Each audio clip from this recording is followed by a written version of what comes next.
ఏ సమోసాలు చికెన్ పకోడియో తింటే భలే ఉంటుంది కదా.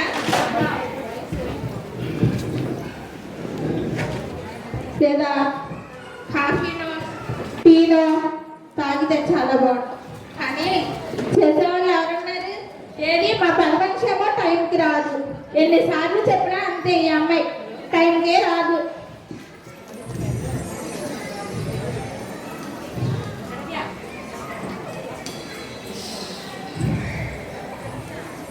బోర్ కొట్టేస్తుంది, ఏం చేయాలో తెలియట్లా.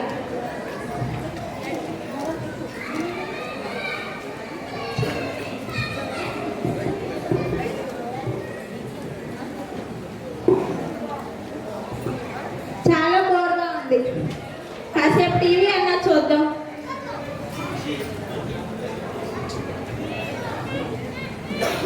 ఈటీవీ, మా టీవీ, టీవీ9, సాక్షి టీవీ, 10 టీవీ.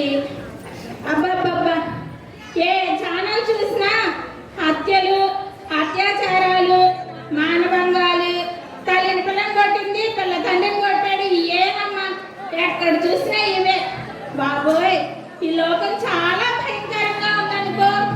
బాబోయ్, ఏ ఛానల్ చూద్దామన్నా మనశ్శాంతి లేదనుకో. బాబోయ్, ఆ రాబడిలు అంటారు, ఈ రాబడిలు అంటారు, ఆ రాజకీయాలు అంటారు, ఈ రాజకీయాలు అంటారు, నేను సీఎం అవ్వాలంటారు, నేను పిఎం కావాలంటారు. జన్లకు మేలు చేసే వాళ్ళు ఎవరు లేనాయే. అబ్బా, అమ్మో ఇంత స్వార్థపూరితంగా ఉందో. అమ్మో, ఈ లోకం చాలా భయంకరంగా ఉంది. బాబోయ్, తట్టుకోలేకపోతున్నాం. ఇవన్నీ చూసే కన్నా టీవీ ఆఫ్ చేసేస్తే పోయింది. అమ్మో, ఈ లోకంలో ఇవన్నీ చూసే కన్నా అమ్మో చచ్చిపోవాలనిపిస్తుంది అనుకో. ఏసయ్యా, ఏసయ్యా ఎక్కడున్నావయ్యా? నేను ఇవన్నీ చూసి తట్టుకోలేకపోతున్నానయ్యా. నన్ను తీసుకెళ్ళిపో అయ్యా, నన్ను తీసుకెళ్ళిపో అయ్యా. ఏసయ్యా, కొంచెం సేపు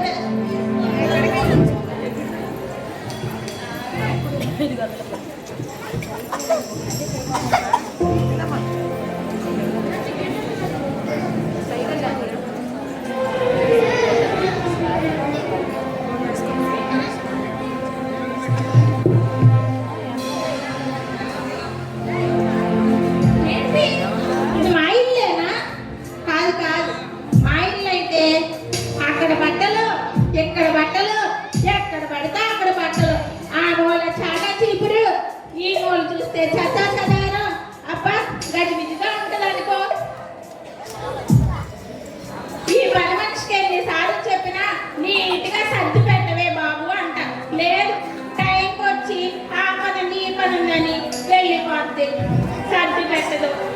ఏం చేద్దా, నేనేమో చేయను. లేదు, ఇది మా ఇల్లు అయితే కాదు. అమ్మో, ఎంత అందంగా ఉంది, ఎంత సుందరంగా ఉంది. అయ్యి బాబోయ్, లేదు లేదు, అంత అందంగా ఉందంటే ఏ ధనవంతులు ఇల్లు అయి ఉంటది. ప్రపంచంలోనే అధిక ధనవంతులు ఉన్నారు కదా, గారు, అంబానీ గారు, వాళ్ళ ఇల్లు అంటారు. వాళ్ళ ఇల్లు అంటారా? లేదు లేదు లేదు, ఈ లోక సంబంధమైన ఇల్లు అయితే కాదమ్మా. మా పాస్టర్ గారు ప్రతి సండే, ప్రతి ఆరాధనలోనూ పరలోక రాజ్యం గురించి చెప్తూ ఉంటారు. మా పాస్టర్ గారు కూడా చెప్తారు అనుకో, కానీ నాకు సడన్ గా గుర్తురా. లేదు లేదు, ఇది మాత్రం పరలోక రాజ్యమే. అమ్మో, ఎంత అందంగా ఉందో, అమ్మో ఎంత ఆనందంగా ఉందో. అమ్మో, బంగారు వీధులు, అమ్మో నిజమే బంగారు వీధులే. అమ్మో, బంగారు వీధుల గురించి కూడా చెప్ప, బంగారు వీధులు ఉంటాయంట అక్కడ. అమ్మో, దాదొక్కరు, అమ్మో దాదొక్కరిని చూసా, నేను దాదొక్కరిని చూసా. అమ్మో, అమ్మో, మనం చూడడం చాలా ఆనందంగా ఉందండి. నాకు చాలా సంతోషంగా ఉంది. ఆహా, నా ధన్యత, ఓహో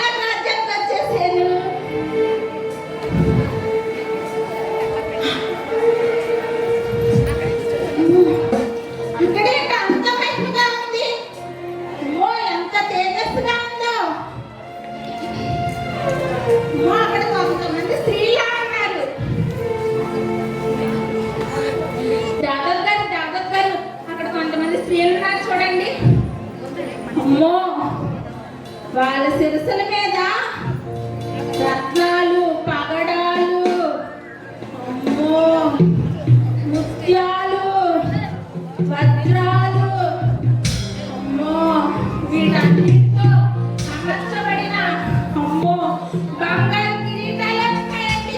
అమ్మో, ఎంత అందంగా ఉన్నారు. అమ్మో, ఆ ప్లేస్ చాలా అందంగా ఉంది. అమ్మో, ఎంత అందంగా ఉందో. జాగ్రత్త నేను వాళ్ళ ఇద్దరు తీసుకెళ్ళిపోతాను. ఇక్కడ ఉండలేకపోతున్నాను. మరి ఎందుకు నువ్వు వెళ్ళలేవు? ఆమె పేరు ఎస్తేరు. ఎస్తేరు అంటే బైబిల్ గ్రంథంలో ముద్దుగా గారు పెంచుకున్నారు. ఆవిడేనండి 127 సంస్థానాలకు రాణి గారని మా భాషలో చెప్తూ ఉంటారని మా స్నేహితుడిలో. ఆవిడేనండి. ఆ స్త్రీయే. అవునా అండి? ఆవిడ దగ్గర తీసుకెళ్ళరా? ఆమె పేరు యాయేలు. యాయేలు అంటే ఆ ప్రవక్తని అనేక మంది చెల్లెలు తల్లి. ఆవిడేనండి. అవును, ఆమె. అవునండి. ఆవిడ దగ్గర కన్నా తీసుకెళ్ళండి. ఆమె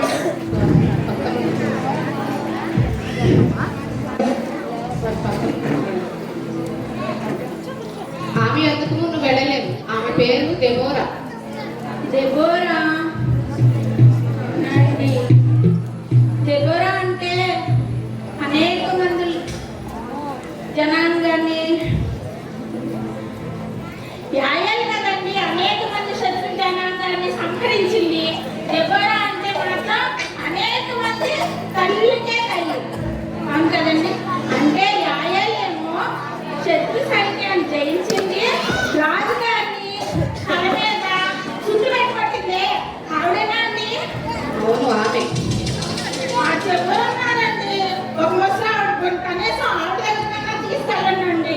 ఆమె ఎందుకు నువ్వు వెళ్ళలేవు? ఆమె పేరు హన్న. అన్నానా? ఈవిడ గురించి కూడా బాగా చెప్తారండి మా పాస్టర్ గారు. ఎప్పుడు స్నేహితుడిగా చెప్తూనే ఉంటారు. అవును కదండి. అన్నగారంటే మందిరాన్ని విడిచిపెట్టకుండా దివారాత్రులు, రేయి పగళ్ళు ఉపవాస ప్రార్థనలు చేస్తూ అలానే ఉండిపోతే చర్చిలో. ఆవిడేనా అండి? అవును, ఆమె. కనీసం ఆవిడ దగ్గర కన్నా తీసుకెళ్ళచ్చు కదా దేవదత్ గారు. వారి వద్దకు నువ్వు వెళ్ళలేవు. ఆమె ఎస్తేరు. ఆమె ఎంతగానో తన కుటుంబం కొరకు ప్రార్థించింది. నశించిపోయిన ఆత్మల కొరకు ప్రార్థించింది. కానీ నువ్వేం చేయగలిగావు? నీ కుటుంబం నిమిత్తమే నీ కొరకే నువ్వు స్వార్థంగా ఆలోచించావు, స్వార్థంగా ఉన్నావు. అవును కదా. స్వార్థపూరితమైన భక్తి చేశానా? అయ్యి బాబు, ఇప్పటివరకు నా భర్త కోసం, నా బిడ్డల కోసమే ఏడ్చి ప్రార్థించాను. అమ్మో, ఎంతో భక్తి పడడానికి నేను పర్లోకానికి వచ్చేసానని ఆనందపడిపోతున్నా. ఆ మహిమలోకి వెళ్ళలేకపోతున్నానే.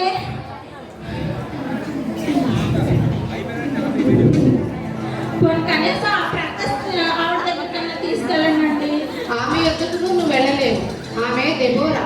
ఆమె ఎంతగానో తల్లిగా లేచి ఆ కుటుంబం కొరకు, బిడల కొరకు ఎంతగానో కన్నీరు విడిచి ప్రార్థించింది. ఆమె ఒక ప్రవక్తని. అవును కదా. వెళ్ళలేనా? జాగ్రత్త గారు ఆ ప్రక్కన ఇంకొక ఆవిడ ఉందండి. ఆవిడ దగ్గర కన్నా తీసుకెళ్ళండి. ఆమె యొద్దకు నువ్వు వెళ్ళలేవు. ఆమె గుడారంలో ఉన్న స్త్రీ. ఎంతగానో శత్రు సైన్యం వచ్చినప్పుడు ఎదుర్కొని ధైర్యంగా నిలబడి ప్రార్థించింది. కానీ నువ్వేం చేయగలవు? నీ బిడల నిమిత్తమే నువ్వు స్వార్థంగా ఆలోచించి ప్రార్థించావు. యాయేలులాగా అంత ధైర్యస్థానం కాదులండి. నేను పిరికిదాన్ని కాబట్టి ఇక్కడే ఉన్నానండి. మహిళలోకి వెళ్ళలేకపోయాను. పోనీ ఆ ముసలావిడ ఉన్నారు కదా అన్నగారు, ఆవిడ దగ్గర తీసుకెళ్ళండి. ఆమె ఎందుకు నువ్వు వెళ్ళలేవు. ఆమె ఎంతగానో తన చిన్న వయసులోనే భర్తను కోల్పోయి, భర్తను పోగొట్టుకొని తన వైదవ వస్త్రములు ధరించి సంఘం కొరకు ఎంతగానో కన్నీరు ఇడిచి నశించిపోయిన ఆత్మల కొరకు ప్రార్థించింది. ఆమె ఎందుకు నువ్వు వెళ్ళలేవు. అవునా? అయ్యి బాబు, పల్లొక రాజ్యానికి వచ్చాను. మహిమలో ప్రవేశించలేదు. అమ్మో, ఎంత అందంగా ఉందో. ఆ ప్లేస్ అయితే ఇంకా చాలా బాగుంది. ఇదే ఎంత అందంగా ఉంటే, అమ్మో అతికి మహిమలా ఉంది. అమ్మో, అతి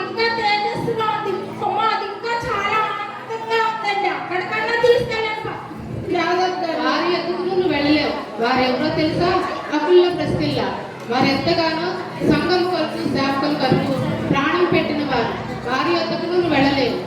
నేను ఎందుకని దాదాపు నువ్వు ఉన్న ఒక అవకాశాన్ని, ఒక జీవితాన్ని కోల్పోయావు. నువ్వెవరి కోసమైనా అసలు నేను ఎవరో ప్రార్థించావా? తెలుసా దాదాపు గారు? నా పేరు వేపిస్తరోజుని, గంటా వేపిస్తరోజుని. మా బాప్టిస్ట్ చర్చిలో చిన్న బిడ్డ మొదలుకొని పెద్దల వరకు నా పేరు తెలియని వాళ్ళు లేరు తెలుసా? ప్రతి ఆరాధనకి నేనే వస్తా, ఫస్ట్ గా ప్రార్థన చేస్తా, స్టార్టింగ్ మొదలుకొని అది వరకు నేనే ఉంటా. పెద్దలకు కూడా సలహాలు ఇచ్చేది నేనే. అదే దాదాపు గారు మీకు తెలియకూడదు. అదే మీకు తెలియకపోతే ఏసై దగ్గర నన్ను తీసుకొని ఏసై నేను చాలా బాగా తెలుసు. నువ్వున్న ఒక జీవితాన్ని కోల్పోయావు. నువ్వు ఆ రాజ్యంకు వెళ్ళలేవు. ఎవరి గురించైనా ప్రార్థించావా? ఎవరి గురించైనా సువార్త చెప్పావా? నీ గొప్ప నువ్వే చెప్పుకున్నావు, నీ మాటలు నువ్వే చెప్పుకున్నావు. ఎవరి మాటలు ఎవరికి చెప్పలేదు, ఎవరికి వినిపించలేదు. స్వార్థంగా ఆలోచించి నీ జీవితాన్ని నువ్వే పోగొట్టుకున్నావు. నువ్వు అమహిమను చేరలేవు, ఆ రాజ్యాన్ని చూడలేవు. అయ్యో, ఎంత స్వార్థపూరితమైన భక్తి చేశానే. ఎంత మాత్రానికి నా కుటుంబం, నా పిల్లలు, నా భర్త అనే స్వార్థంగానే ఉన్నాడే. ఎంత పాపము చేశానయ్యా. యేసయ్యా నన్ను క్షమించండి నాయనా. యేసయ్యా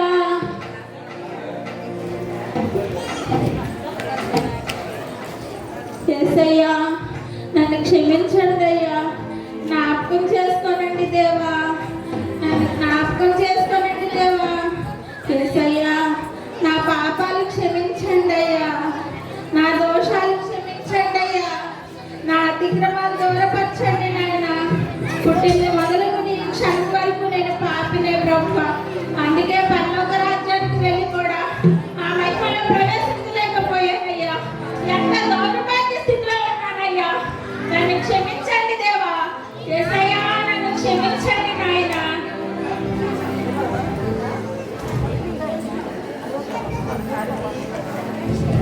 యేసయ్యా క్షమించండి దేవా. నువ్వు క్షమించే దేవుడు కదయ్యా, జాలిగల దేవుడు కదయ్యా. ఈ పేరు మీద నీ కనికరం చూపించయ్యా. యేసయ్యా జ్ఞాపకం చేసుకోనండి. సోని ఏంటి కాలిపోతున్నావు? రక్షించండి. సోని ఏంటి నువ్వు ఇక్కడ కాలిపోతున్నావు? నా జనాలు కాలిపోతున్నారు. నీతో కలిసి జాబ్ చేశాను. ఏ రోజైనా నాకు దేవుని గురించి చెప్పావా? చెప్పలేదే. దేవుళ్ళలోకి నడిపించలేకపోయాని. అయ్యో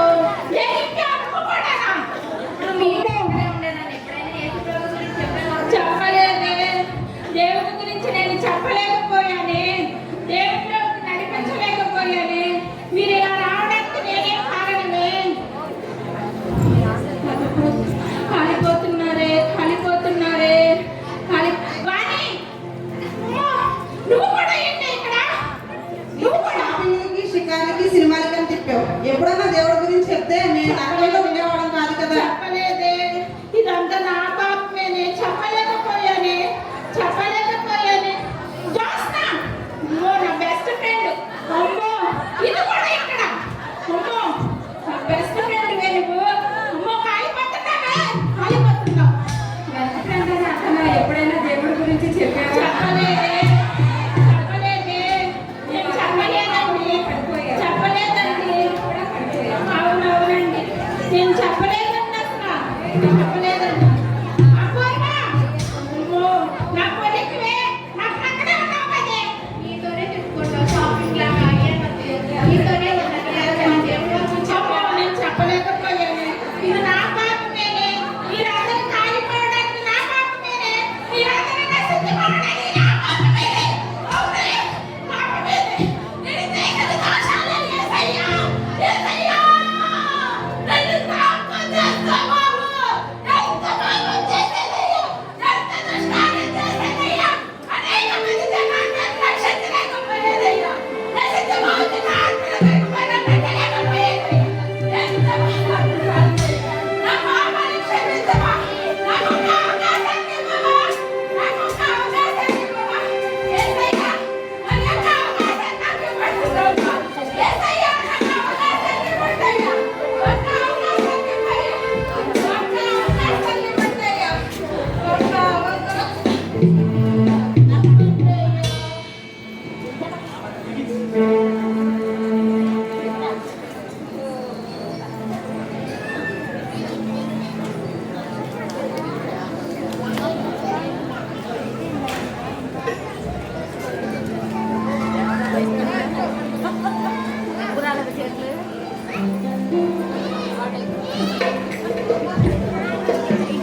ఇప్పటి వరకు చూశారు కదండి, మీకు ఏమర్థమైందో స్త్రీలైన మీ అందరికీ కూడా.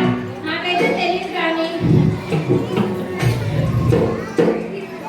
మరి నేనైతే స్వార్థపూరితమైన భక్తి చేసి నా కుటుంబం, నా గొప్పలు, నా పేరు ప్రతిష్టలు, నా బిడ్డలు, నా భర్త అనే ఇప్పటి వరకు దేవుడి సన్నిధిలో ఏడ్చాను. నేను సరైన భక్తి చేస్తున్నానేమో, సరైన విశ్వాసాన్ని గర్వపడ్డాను. ఆ గర్వమే పరలోక రాజ్యానికి తీసుకెళ్ళి కూడా నన్ను మహిమలో ప్రవేశించడానికి అర్హత కోల్పోయేలాగా చేసింది. కాబట్టి ఇక మీదట దేవుడు నాకు ఒక అవకాశాన్ని ఇచ్చాడు కనుక నేను అనేక మంది ఆత్మలను రక్షించడానికి నాతో పాటు మీరు కూడా, ఇప్పుడు మీకు ఏమర్థమైందో తెలియదు, బైబిల్లో కొంతమంది పరిశుద్ధ స్త్రీలు ఉన్నారు. వారు ఎంతో సద్భక్తితో, సత్ప్రవర్తనతో, సుబుద్ధితో ఎస్ఏ మాట విన్నారు కదా, యాయేలు గురించి విన్నారు కదా, దెబోరా గురించి విన్నారు కదా, ఒక అన్నా గురించి విన్నారు కదా. ఎన్ని సంవత్సరాలు చర్చిని విడిచిపెట్టకుండా వైద్య వస్త్రాలు ధరించి కూడా ఎంతో ప్రార్థించింది కదా. అలాంటి స్త్రీలవలే మనము దేవుని రాజ్యాన్ని కడదామండి. మనందరం కూడా దేవుని రాజ్యాన్ని కడదామండి. దేవుని రాజ్యాన్ని కడదామండి. దేవుని రాజ్యాన్ని కడదామండి. ఇక మీదట నశించిపోతున్న ఆత్మల కొరకు భారముతో మనం ప్రార్థిద్దామండి. ప్రపంచానికే పేదమైన మనము, ప్రపంచానికే బైబిల్లో స్త్రీల వలె దేవుని గురించిన జ్ఞానాన్ని మనము తెలుసుకొని ఇతరులకు చెప్పి అనేక మంది స్త్రీలను మార్చగలిగేలాగా పరలోక రాజ్యానికి వారు